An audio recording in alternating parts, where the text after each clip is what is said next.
Información precisa, completa, veraz, objetiva e independiente. Directo a tu pantalla. Radio Caracas Radio presenta Voz de América.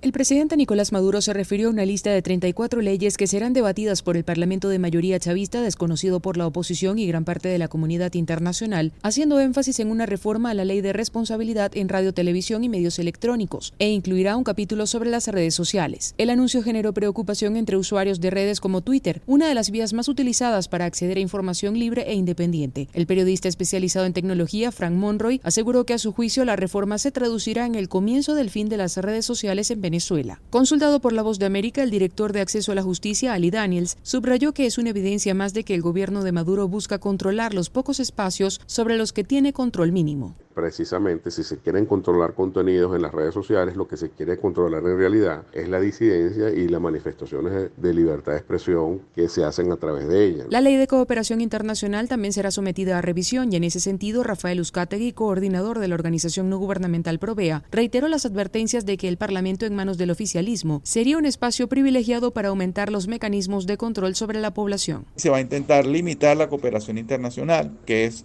una herramienta que le permite a las organizaciones independientes en Venezuela trabajar. Con ello se limita su eficacia y también se va a intentar limitar la posibilidad de visibilizar y denunciar situaciones lesivas a los derechos humanos, y es por eso que seguramente van a haber mayores restricciones al ejercicio de la libertad de expresión en nuestro país. Hasta el 2020, la organización no gubernamental Espacio Público contabilizó 25 detenciones de ciudadanos por haber divulgado mensajes en plataformas digitales. Carolina Alcalde, Voz de América, Caracas. La Organización Panamericana de la Salud alertó sobre la situación del COVID-19 en las Américas, refiriéndose específicamente al norte de la cuenca amazónica, donde es necesaria una intervención inmediata, y su directora Carissa Etienne dijo en rueda de prensa virtual. En el estado de la Amazonia del Perú, de Loreto, cada una de las camas de unidades de cuidados intensivos están ocupadas por un paciente por la COVID. Mientras tanto, el estado de Amazonas de Colombia está notificando las tasas más altas de la COVID. En Brasil, el estado amazónico de Acre se enfrenta a una crisis humanitaria. Prácticamente el 94% de las UCI están ocupadas y el sistema sanitario está al borde del colapso.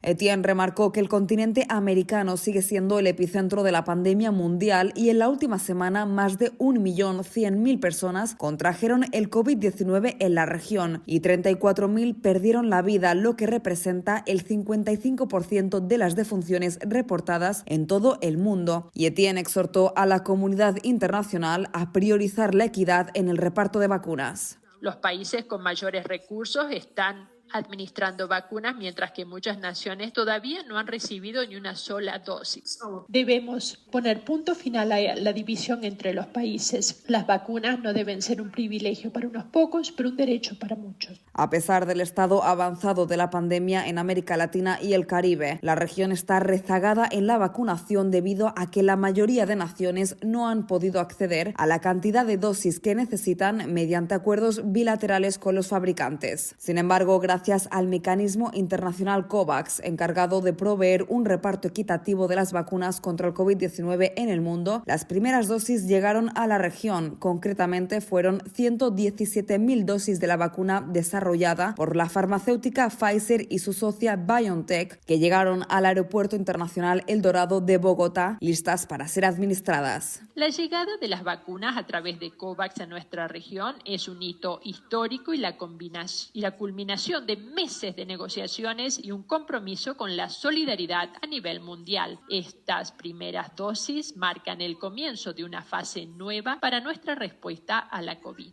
Etienne advirtió que los primeros suministros de vacunas serán limitados, pero se espera su ampliación a medida que incremente la producción de las vacunas. Judith Martín Rodríguez, Voz de América.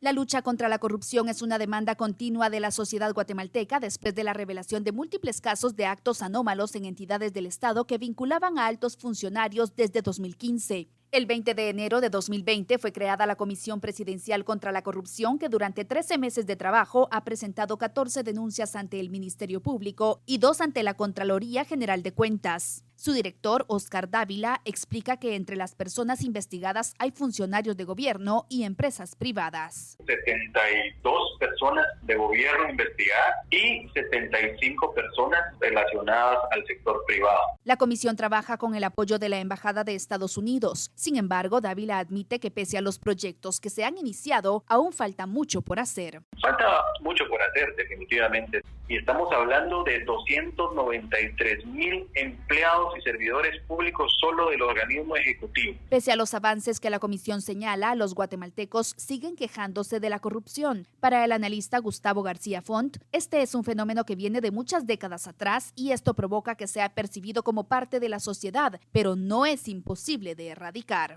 Es cuestión de voluntad y de contar en los altos cargos de las Cortes y del Poder Ejecutivo con las personas más idóneas, independientes, imparciales y mejor capacitadas. El experto agrega que también es necesario tener instituciones de la Administración de la Justicia Penal debidamente fortalecidas. Eugenia Sagastume, Voz de América, Guatemala.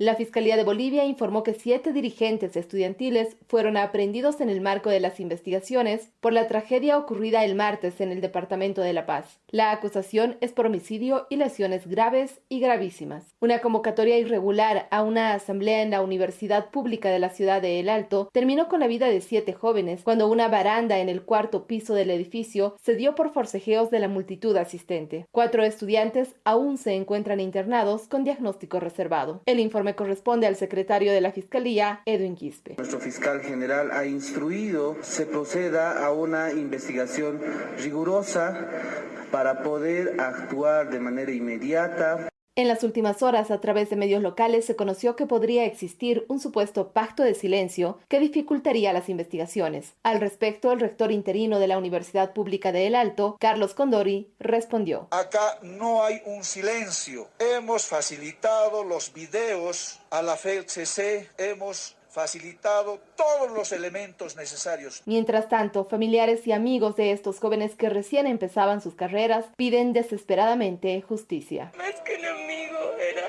un hermano.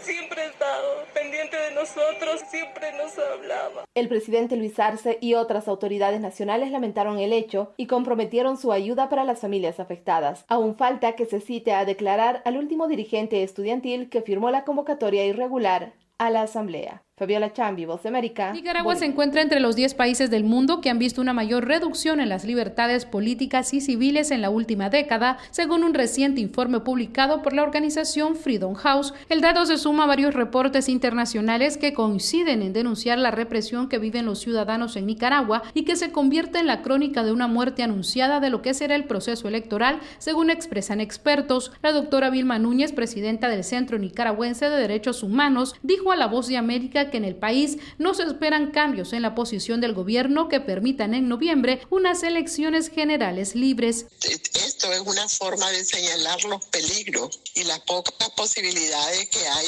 Nicaragua es uno de los 3 países calificados como no libres en la región, según el reporte internacional, y el analista Bosco Matamoros sostiene que el gobierno del presidente Daniel Ortega no ha estado a la altura de la crisis política, económica y sanitaria que vive el país. Si hubieran elecciones libres, transparentes en Nicaragua, podríamos profetizar que la oposición tiene todas las condiciones objetivas favorables. En tanto, desde la oposición el informe fue recibido con preocupación, ya que hasta el momento no se ha logrado la unidad de todos los sectores y las organizaciones sociales y políticas lucen más fragmentadas que nunca. Alexa Zamora, integrante del Consejo Político de la Unidad Nacional, dijo: Vemos la necesidad de que todos los espacios y las plataformas de oposición se unifiquen. El informe examinó el comportamiento de los gobiernos de los 195 países del mundo durante el 2020. Daliano Caña, Voz de América, Nicaragua.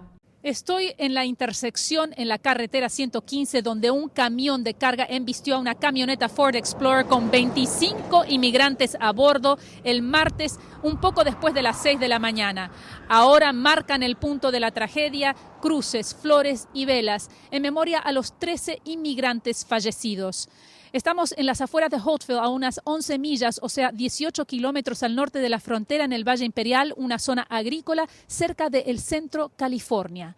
El jefe de la división fronteriza de la Patrulla de Caminos de California dijo que se habían removido los asientos de la Ford Explorer, que tiene una capacidad máxima de 7 personas para meter a tanta gente.